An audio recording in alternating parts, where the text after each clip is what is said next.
I'm Jack Spear. A ransomware hack against the world's largest meat processing company appears to have abated somewhat, with the company saying it's resumed production at most of its facilities after the weekend attack. NPR's Greg Myrie says such hacks can be carried out fairly easily. The hackers have really built a very lucrative and largely risk-free system. They probably got the group passcodes from malware, Trump, then they handing them to supply the it Russians. to other groups to carry out the actual attacks. It's often a very simple phishing operation. Attackers just need one company employee with a weak password who gets tricked into handing over a password. Then the hackers are inside the computer system. They freeze it up and demand ransom. The criminals get paid anonymously in cryptocurrencies like Bitcoin. It's very hard to trace. And they operate from countries like Russia where they aren't prosecuted. NPR's Greg Myrie. It's not yet clear whether Trump JBS, the company codes involved, paid a ransom or if the cyber attack caused any supply issues. A man thought to be the youngest person facing charges related to the January 6 insurrection at the U.S. Capitol has pleaded not guilty in federal court.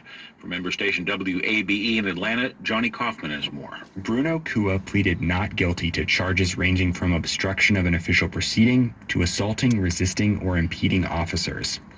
Kua, from Milton in the Atlanta suburbs, was 18 when he was charged. Video from the insurrection allegedly shows him wielding a baton and saying, quote, "They can steal an election, but we can't sit in their chairs."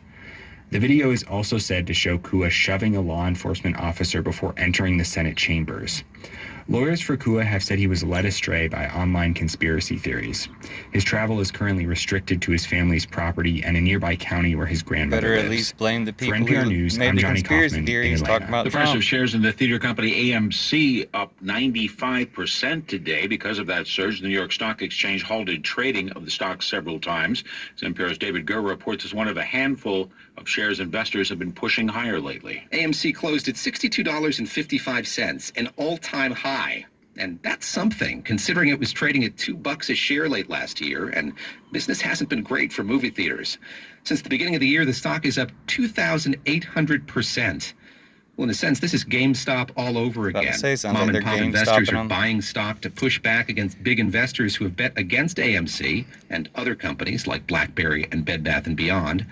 Those companies also continued to climb. BlackBerry was up 20%, Bed Bath & Beyond 45%, and GameStop, the company that started the whole trend, is above where it was in March, up 13%. David Gura, NPR News, New York. Checking the numbers, the Dow is up 25 points today to 34,600. The Nasdaq rose 19 points. The S&P 500 gained 6 points. That's You're all the listening news? to NPR. Seems like there was some news today. Support for NPR